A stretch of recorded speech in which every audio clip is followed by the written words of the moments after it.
you've had a lot of memories from this gym. Yeah, What's it like being back? This is where it all started, man. The professional career. That's where it started. So it'll always be home to me. Yeah. I know you've known Devon Haney a long time. Yes. Just tell everyone about your history then. Known him since he was about 14. I met him. He was training with Tunde, so it's like a close friendship with Bill Haney. I've seen the rise of Devon Haney, so I'm proud of him. Man. When are you back in the ring? Hopefully before March. There'll be an announcement soon. Stay tuned. What fights have you got your eyes on at the moment, Anthony? What fights really take your fancy? All of them, all the big fights. As some people know, I was trying to get this Buatsi fight. He fought Hutchison, and then we had the understanding it was going to be me and Buatsi next.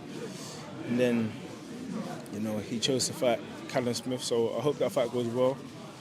Both fighters leave safe and stuff, and then I'll be looking at the winner or looking at other options. How do you think that fight plays out? Do you know what? I think people are looking at Callum Smith based on his performance against Beterbiev. Even before that, he was a live animal. So I think it could be a tricky night. But hopefully we see a good fight in it, because I'm going to watch it as a boxing fan as well. Keep on the topic of Feb 22nd. The first fight, how did you think Bivol Beterbiev went? And what are your opinions on the second fight? Who do you think will nick it? I do think Beterbiev won the first fight. It was a close fight. People will start saying stuff about robbery. I don't know about all that. It was a very, very close fight. Could have went either way. And the second fight, I see Beterbiev winning again, if I'm honest. But this time, if he goes to the body a bit more, I think he can cause more damage. Do you know anything about the belt situation in the division? What's going to happen after that rematch? I don't, because it's dependent on the fighters and the people that organise the belts. So I think it's up to them. But I'm not really basing my career on what could happen. It's like if the opportunity presents itself from there. Would you, if you had to choose, would you say a world title fight or a big fight? Let's say a Buatsi or a big name. What would you rather? A little bit of mix and match. A little pick and mix, like sweets. If the belts spread out, because if Beterbiev wins and he retires, the belts scatter again. So ideally that will be the situation, and then we could have a big fight for a belt, which makes it even bigger. If not, I have put out there I want the Beterbiev rematch. I still think I'll go in his hardest fight, even though the hardest fight, not most competitive or close fight, but the hardest. And I'll do that again. Would you prefer Buatsi to win? Because obviously we talked about that fight for years, and if that happens, we'll probably sell out the O2. Do you want Buatsi to win? Oh yeah, 100%. 100%, because it just keeps the excitement going. Yeah. Again, I've been to world level twice. Fought 2 Russians who are avoided heavily. But yeah, I'm here for all the big fights, man. And are you with Boxer? Is that the situation? I had a 1 fight deal with Boxer. I'm a free agent. I'm in the negotiations now, which I won't say with who, but I'll hopefully be fighting before March. Who do you think wins the Beterbiev rematch? I think Beterbiev wins again. I just can't see, same as the first fight, I can't see Bivol keeping him away or keeping him off for 12 whole rounds. It is depending on judges as well and how they see it. But I think in this fight, Beterbiev can cause more damage if he goes to the body more. How would you reflect on it? Say again? How would you reflect on your 2024? Well, I'm active, so I'm always going to be happy. I just want better performances this year and keep elevating. Can you ever hit this for 2025? Say that again? Can you ever hit this for 2025? Say that again? Hit this for 2025? I just want big fights. I'm not being specific on a particular person, but it's anyone that wants to fight me and it makes sense, we can make it happen. Do you want to see Joshua Fury next? I do. Again, as much as I'm a boxing fan as well. I think we all want to see that. Regardless of what's happened, it's still like the biggest fight in British boxing. So I think we all want to see that. Who do you think wins between Joshua and Fury? Ooh. I think it depends on who shows up on the night. The last fight AJ had, it was a bad knockout. So we don't know how that's going to affect him mentally, with him not wanting to get hit, etc. Fury, I feel like Fury's style is very awkward.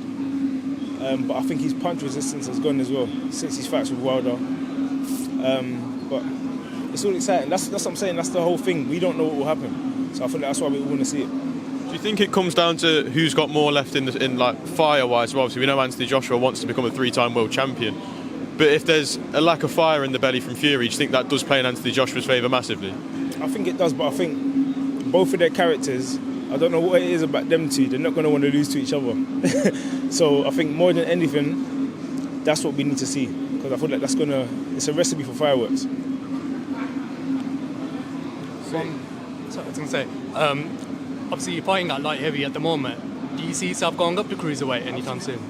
Absolutely. I'm a person, I'm very fixated on a goal. I feel like if I was at cruiserweight, I would have been world champion already. But in my mind, I want to accomplish this light heavyweight thing first. And then, obviously, I'm not looking past anything. But again, I feel like I'll be a lot more comfortable at cruiserweight. How would the fight between you and Opataya go? I don't know. We ain't fought yet. But I saw his performance. Actually, I saw the knockout. So it was a ferocious knockout. I'm happy for him, happy for his journey. And maybe one day you see me in the ring with him. Would you say, when you say you want to conquer light heavyweight before going up, would you say like a one big fight and then you're kind of thinking about that in the next year or so, or maybe a bit further down the line? There's not a time frame. I haven't got like a global, I don't know the future, how it's going to go. I just got like my goals in my head.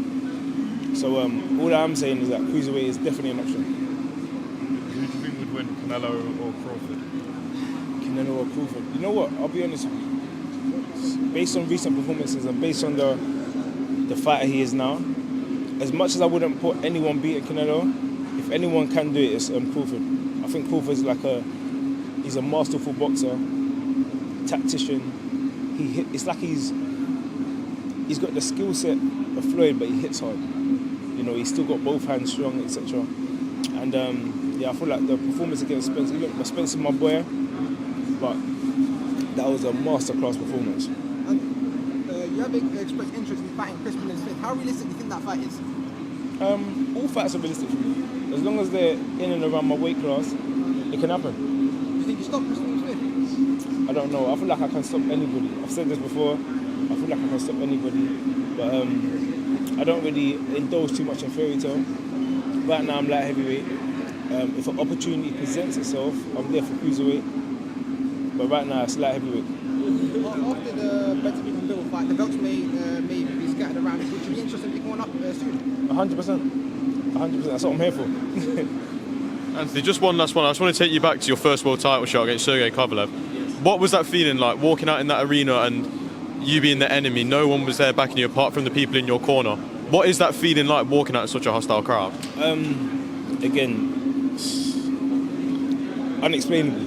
If I try to explain it to you, and it's like, it wasn't a country like, I'm trying to give an example, like America, where that they just love boxing. This was like, what is this guy doing here? It was very militant. Some of the crowd were making noise, some of them wasn't. They were just staring at me. But it was an experience I wouldn't change. Do you feel like you have a little bit more of a competitive edge when your back's against the wall and you're in an environment like that? Yeah, 100%. I feel like when there's a competitive state in mind or there's danger, I feel like that's where I thrive. Absolutely. Anthony, thank you very much. Cheers. Thank you.